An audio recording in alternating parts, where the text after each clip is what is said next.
नमो भगवते वासुदेवाय साक्षीमो निजपरयोः कियान् वार्ता स्वापरद्रुहाद्रमेण स्वद्रोहात् वा कोपः परसंपीडया च तथा धर्माः. हरे कृष्ण माताजी. थैंक यू माताजी. Thank you. Madhumati Vilasni Mataji, Hare Krishna. हरे कृष्ण माताजी, दंडवत प्रणाम माताजी। Dhanavad. ओम नमो भगवते वासुदेवाय कहशेमो निज परयो कियान वार्थः स्वपरद्रुह धर्मेण स्वद्रोहा तव कोपः परसंपीडया च तथा धर्मः। थैंक यू माताजी। हरे Krishna. Thank you. Prem Prakash Adas Prabhu, Hare Krishna.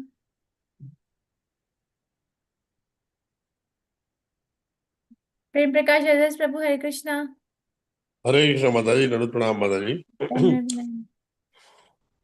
कहा क्षेमो निज परयो कियान्वर्थ स्वपद्रुह धर्मे स्वद्रोहतौ कोपः पर संपीययात्वा च तथा धर्मः।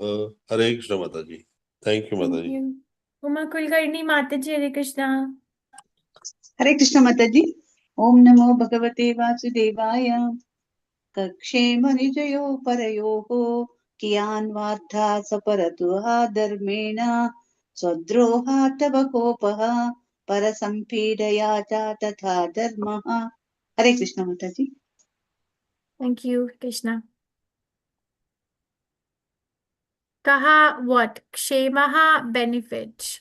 Nija to oneself. Parayoha and to others. Kiyan how much? Va or. Artha purpose. Swaparadruha which is envious of the performer and of others. Dharmena with the religious system. Swadrohat from being envious of one's own self. Tava of you. Kopaha anger. Parasampidaya by giving pain to others. Cha also. Tatha as well as. Adharmaha irreligion. Translation by Shabad ki jai. How can a religious system that produces envy of oneself and of others be beneficial for oneself and for them? What is auspicious about following such a system? What is actually to be gained by causing pain to one's own self due to self-envy and by causing pain to others, one arouses your anger and practices irreligion. Purport by Shabad ki jai. Any religious system but the process of Bhagavad Dharam, service as an eternal servant to the Supreme Personality of Godhead, is a system of envy of one's own self and of others. For example, there are many systems of religion in which animal sacrifices are recommended. Such animal sacrifices are inauspicious, both for the performer and for the animal. Although one is sometimes permitted to sacrifice an animal before the goddess Kali and eat it instead of purchasing meat from a slaughterhouse, permission to eat meat after a sacrifice in the presence of the goddess Kali is not the order of the Supreme Personality of Godhead. It is simply a concession for the miserable person who will not give up eating meat. It is meant to restrict his desire for unrestricted meat eating. Such a religious system is condemned. Therefore, Krishna says, Sarva dharman parityaja mam ekam sharanam vraja. Give up all other duties and surrender unto me. That is the last word in religion. One may argue that sacrifice of animals is recommended in the Vedas. This recommendation, however, is a restriction. Without Vedic restrictions on the purchase of meat, people will purchase meat from the market, which will be overflooded with meat shops. And slaughterhouses will increase. To restrict this, sometimes the Vedas say that one may eat meat after sacrificing an insignificant animal like a goat before the goddess Kali. In any case, a system of religion in which animal sacrifices are recommended is inauspicious for those who perform the sacrifice and for the animals. Envious persons who perform ostentatious animal sacrifices are condemned in Bhagavad Gita, chapter 16, verse 17 as follows. Atma sambhavitah stabdha dhanamana madanvitah यजन्तेनाम यज्ञेस्ते दम्भे na avidhi purvakam. Self-complacent and always impudent, deluded by wealth and false prestige, they sometimes perform sacrifices in name only, without following any rules or regulations. Sometimes animal sacrifices are performed very gorgeously with grand arrangements for worshipping the goddess Kali. But such festivals, although performed in the name of yajna, are not actually yajna, for yajna means to satisfy the Supreme Personality of Godhead. Therefore, it is recommended that in this age, specifically, Yagne Sankirtane Prayer, Yajanti Hi Sumedhashaha, those who have good intelligence satisfy the Yagya Purusha, Vishnu, by chanting the Hare Krishna mantra. Envious persons, however, are condemned by the Supreme Personality of Godhead as follows. Ahankaram balam darpam kamam krodham cha samshritaha mam atma paradeheshu pradvishanto abhyasu suyakhaha तान अहम दृष्टथा क्रूरान समसरेषु नराधमाम क्षिपामि अजसम अशुभान आसुरीष्व एव योनिषु. Bewildered by false ego strength, pride, lust, and anger, the demon becomes envious of the Supreme Personality of Godhead, who is situated in his own body and in the bodies of others, and blasphemes against the real religion. Those who are envious and mischievous, who are the lowest among men, are cast by me into the ocean of material existence, into various demoniac species of life. Bhagavad Gita, chapter 16, verse 18 to 19. These persons are condemned by Supreme Personality of Godhead, as indicated by the words Tavakopaha. A person who commits murder is envious of himself and also the person he has killed. For the result of committing murder is that he will be arrested and hanged. If one transgresses the laws of a man-made government, he may escape being killed by the state, but one cannot escape the laws of God. A killer of any animal must be killed in his next life by the same animal. This is the law of nature. One must follow the instructions of the Supreme Lord. Sarva dharman parityaja mam ekam sharanam vraja. If one follows any other system of religion, he is subject to punishment by the Supreme Personality of Godhead in many different ways. Therefore, if one follows a concocted system of religion, he is envious, not only of others but also of himself. Consequently, his system of religion is useless. Srimad Bhagavatam, 1st canto, 2nd chapter, verse 8 says, Dharma swanishtitha pumsam vishwaksena kathasuyaha no tapadayet yadi ratim sham evahi kevalam. Duties dharma executed by men, regardless of occupation, are only so much useless labor if they do not provoke attraction for the message of the Supreme Lord. Following a system of religion that does not awaken one's Krishna consciousness or God consciousness is merely a waste of time and labor. Om Agyan Timirandasya Gyan Anjan Shalakaya Chakshurin Militam Yena Tasmai Shri Guruve Namaha Shri Chaitanya Manavishtam Sthapitam Yena Bhutale Swayam Rupa Gadamahyam Dadati Sapadantikam. He Krishna Karna Sindhu Din Bandhu Jagat Pate Gopesha Gopika Kantha Radha Kantha Namastite. तप्त कांचन गौरंगी राधे वृंदावनेश्वरी वृषभानुस्ते देवी प्रणमामि हरिप्रिय. जय श्री कृष्ण चैतन्य प्रभु नित्यानंदा श्री अद्वैत गदाधर शिवसादि गौर भक्तवृंदा. हरे कृष्ण कृष्ण कृष्ण हरे हरे हरे राम राम राम हरे हरे. नमामि विष्णु पदाय कृष्ण पृष्ठाय भूतले श्रीमते भक्ति वेदांत स्वामी इति नाम्ने. नमस्ते सरस्वती देवे गौरवाणी प्रचारिणे निर्विशेष शून्यवादी पाश्चात्य देशधारिणे. How can a religious system that produces envy of oneself and of others be beneficial for oneself and for them? What is auspicious about following such a system? What is actually to be gained by causing pain to one's own self due to self-envy?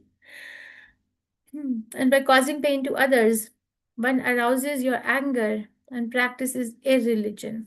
So this is very interesting.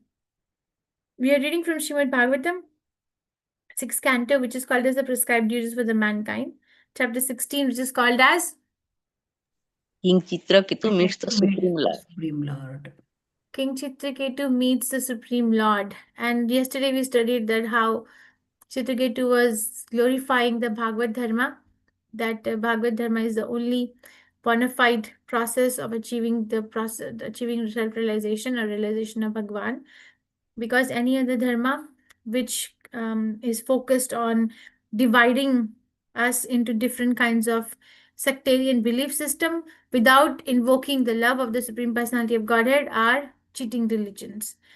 And actually it is irreligion, because religion means the word of God, right? Krishna says, Sarva dharman parityaja mam ekam sharanam braja. That's religion. Right, over here, this is very interesting that if one is practicing irreligion, that means that, okay, that this person is envious of other living entities, but they're also envious of themselves. Now, how do we understand that? Envy of oneself and of others. Like, how do we understand that? First of all, understand that Prabhupada is trying to explain to us that Bhagavad Dharma is the eternal occupation of the soul. It is not dependent on what kind of covering the soul is covered by. Okay, this is the constitutional position. Like, I was thinking today that one may be placed in any kind of painful situation. There are millions of kinds of painful situation a person can be placed in, right? But we always are trying to find a way to become happy. Always trying to find a way to become happy. Always. You know, if you see a person who's hospitalized for months and months and years, they also try to find a way to become happy by maybe eating sometimes what they like. It happens. Or if somebody is very poor and they are constantly in distress, but the whole attempt to become happy, then sometimes eating ice cream outside is like, okay, token of happiness. Notice it. We all have it. Or sometimes when we are in such a painful position, some people take to alcohol intoxication or smoking cigarette. Why? Because they're trying to escape. Why? Because this is a mechanism of finding happiness, right? Or very commonly nowadays, just mindless scrolling on the screen. Why? Because the real life is so painful, so why not live in the virtual world? So again, an attempt to become happy. So why are we having this inclination to repulse the pain and actually find a corner where I can feel comfortable? Because it is a constitutional position of the soul to be happy. Okay, it's a constitutional nature of one to be happy. So we are looking at it in a wrong direction, because we are not looking to satisfy the soul because of the covering. Like that, understand that Bhagavad Dharma is a constitutional position of the soul. It is very natural for soul to walk towards Krishna. Unnatural blocks are put by mind and then the coverings around it. So all this domain of envious religion, envy of oneself, envy of others, or the unnecessary animal sacrifices in very grand manner, but is completely inauspicious for the animal and for the person who's performing the animal, is an attempt to find happiness, but that happiness is not going to materialize because it is not at the functioning at the soul level. Okay, so how envious the mind is. This is how we are, this practice of this religion, at least that's my realization, is making us envy of ourselves. How can it is making an envy of ourselves? Because it is taking me away from the focus. The focus is, I want to be Krishna conscious. But the mind finds other ways in this material world and convinces somehow and gets convinced that this is the way to be happy. Kill this animal and eat its flesh, and then with that flesh eating, I will become happy. And Bhagavad Dharma says, no, this is completely inauspicious. So who has the strong mind to follow the verdict of the Bhagavad Dharma? There's so many countries, so many festivals happen around the year where they sacrifice animals at grand level, and that is the religion of envy. You believe that? Why? Understand why is it and why am I envious of myself?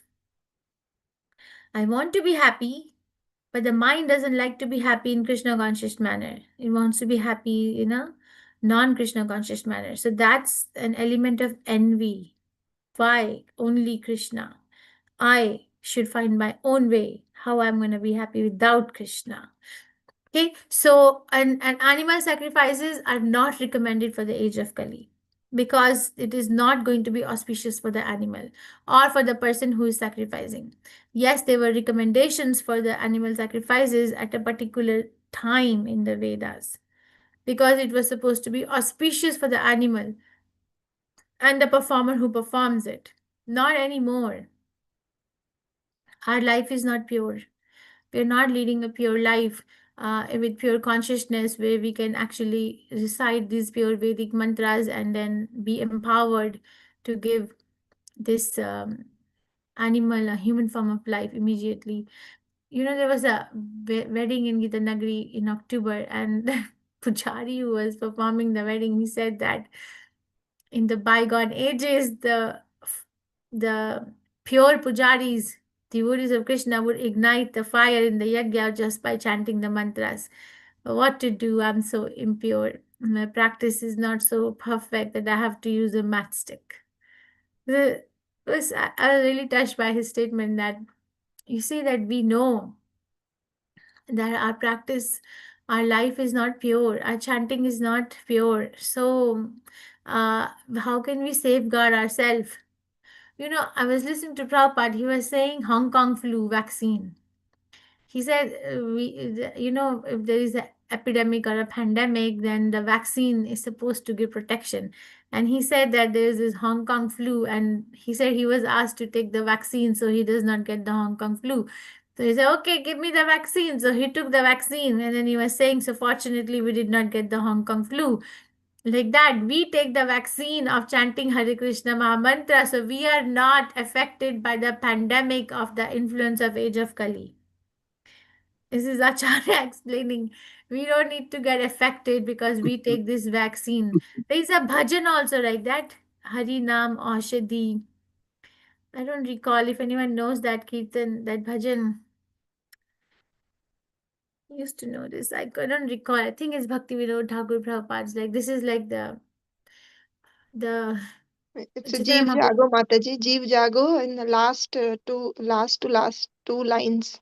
Hari Nam. I also don't remember, but it is there, Mataji. Jeev Jago, Gora Chand Gaura Bole. Chand Bole, I don't remember. But the meaning is that the aushadhi or the medicine or treatment for the disease of Kali is chanting the holy names. Okay, so all these things are just safeguarding us that don't get so allured by grand arrangements for animal sacrifices to goddess Kali because this is a restriction. Why? Because the other person wants to do unrestricted sinful activity. Then it will be hard for them to go back to Krishna.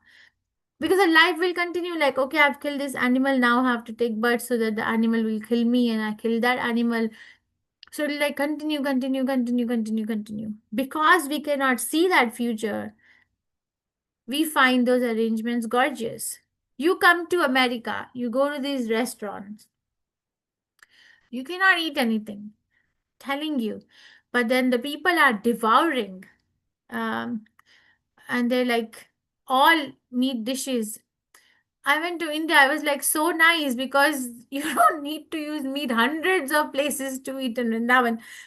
No meat, no onion, no garlic. But come to America, not even one place you find where you can have a meal without all these contaminations.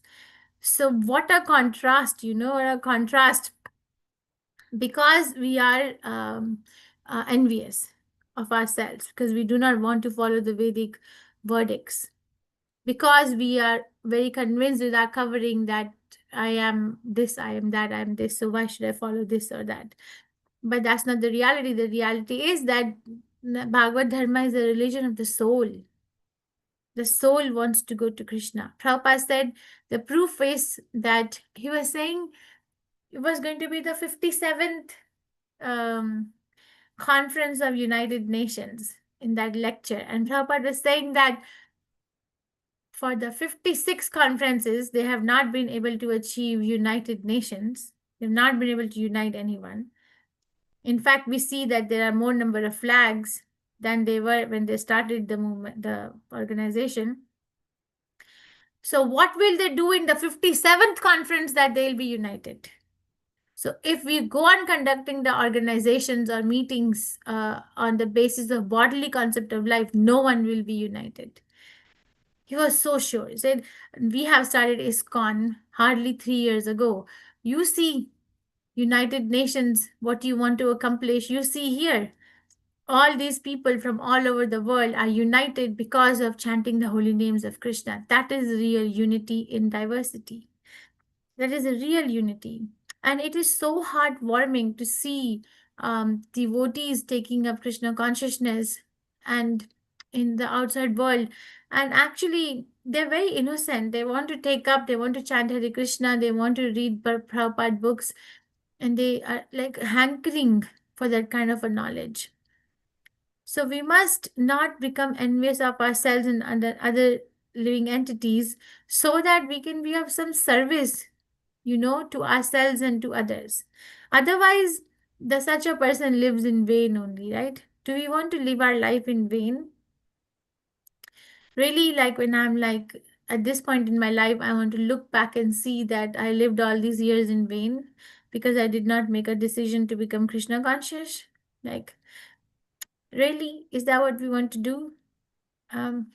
Because I cannot see the future, because I feel that, okay, I can do the sense gratification right now, and because I cannot see the future, so there is no future. No, that is why surrender to a Tattvadarshi is important. Okay, so let's not become enamored or allured or actually distracted by these distractions, and Kali Yuga is filled with it.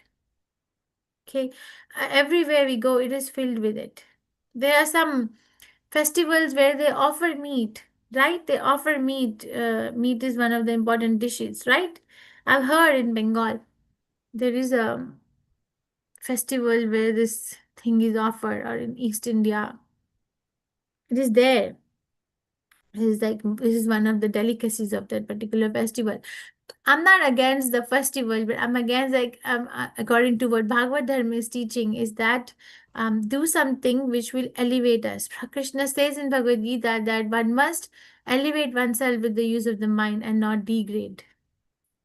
So am I elevating myself, or am I degrading myself to all the envious or all the lower natures is a question. And when we want to elevate ourselves, Krishna is by our side. When we don't want to elevate ourselves, we are practically alone with the karma and the material nature working in full force to give us the full impact. So when I have a way out, why should I put myself in suffering? Okay, so don't give up chanting under any circumstances, because chanting is the key which actually opens up the door for everything else. If we give up chanting and I think that, okay, I can become a very good scholar of this or that, then it's not going to help. Chanting is the key to open up the doors to understanding, to give firm conviction, faith, confidence, and also a way to proceed in Krishna consciousness at individual level, at collective level, at international level, at whatever level we might need to. I think I'll stop here. Any questions, reflections, realize